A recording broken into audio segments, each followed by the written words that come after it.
Joining us now is Dr. Mark Horne, who is past president of Mississippi Medical Association. Good morning, Dr. Horne. How are you, sir? I am excellent. I hope you can hear me. I'm having some sound problems. I hear little gremlins in there somewhere, but I can hear you, so we'll work through that for this segment.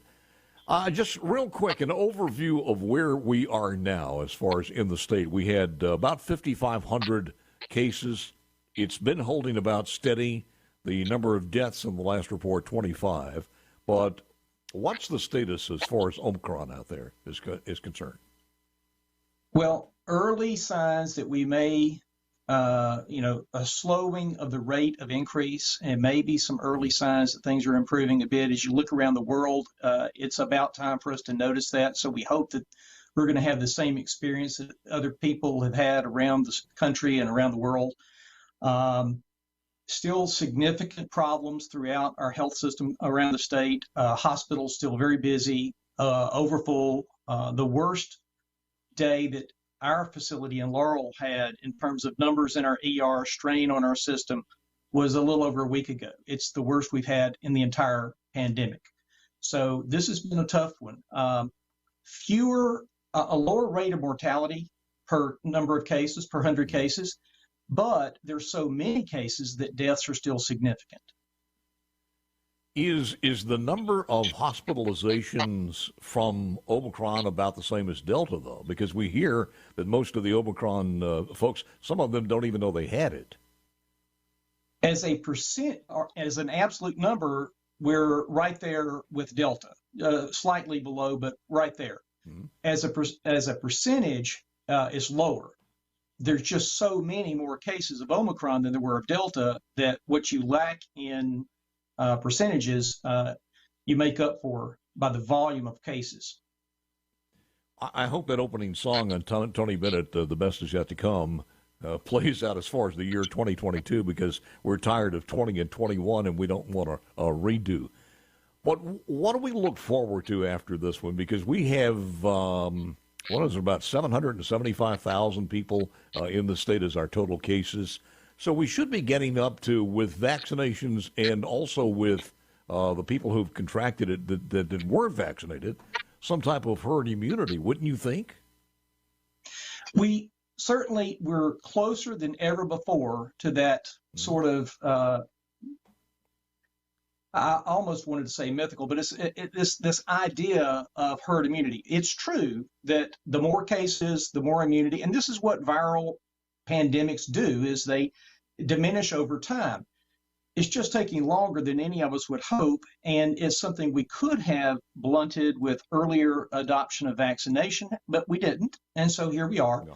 And we're going to work through it and get there. So, yes, we're closer to the end. It's going to get better, but it's just going to be more painful than any of us had hoped.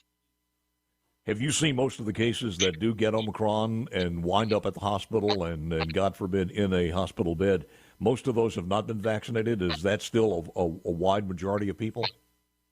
It still holds that the majorities are unvaccinated. However, there is a significant percentage of particularly the older, sicker individuals with more comorbidities, more illnesses, that are less likely to have achieved really solid immunity.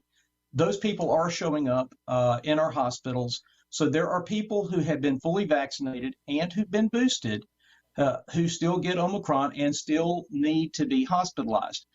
We're seeing a lot of people who've been immunized and or who've had prior cases who are getting Omicron. Omicron is breaking through a lot of our defenses. However, when it breaks through those defenses, if you've been vaccinated, and particularly if you've been vaccinated and boosted, if you were eligible, you're much, much more, your odds of doing well are vastly better.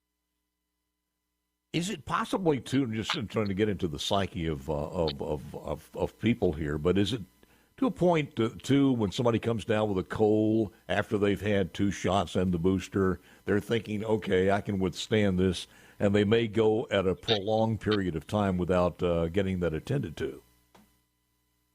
It does happen. I mean, the talk among people like me who do primary care and see folks every day, if you've got a respiratory illness, it's COVID until you prove that it's not. And so we're just seeing so much of it.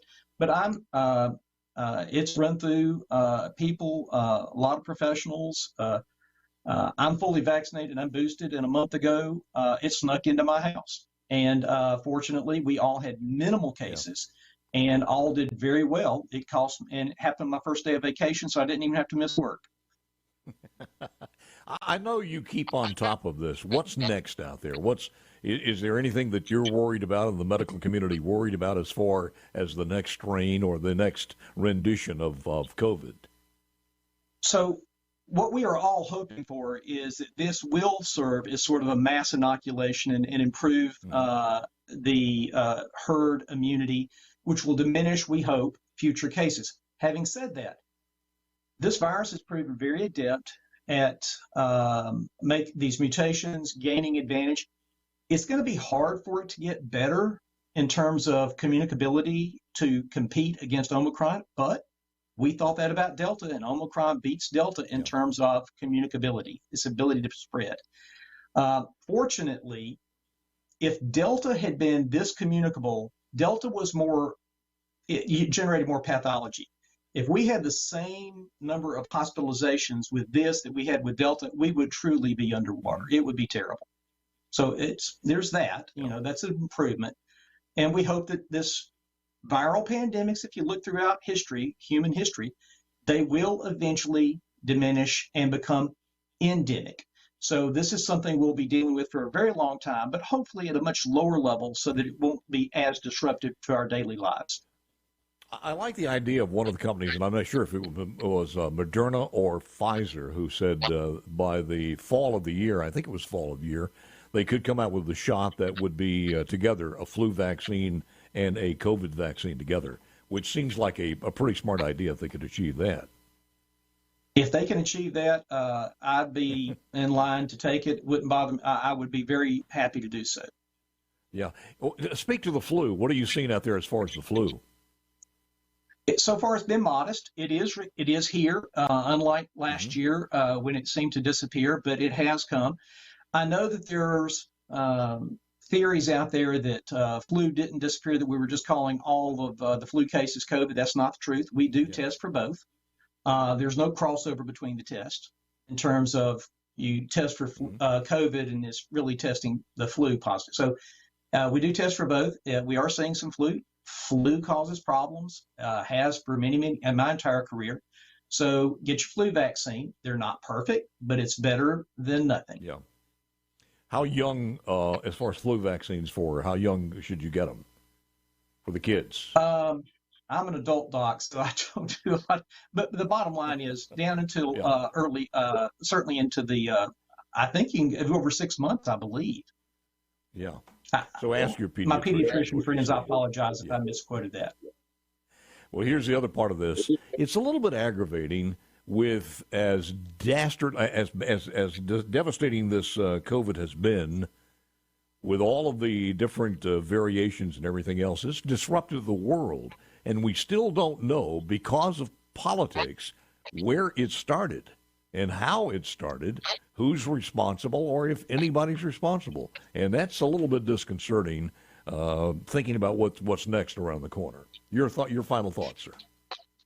So my final thoughts are, I'd love to know where it originated. I think we have to strip away the politics and just deal with facts. That's what we try to do in medicine.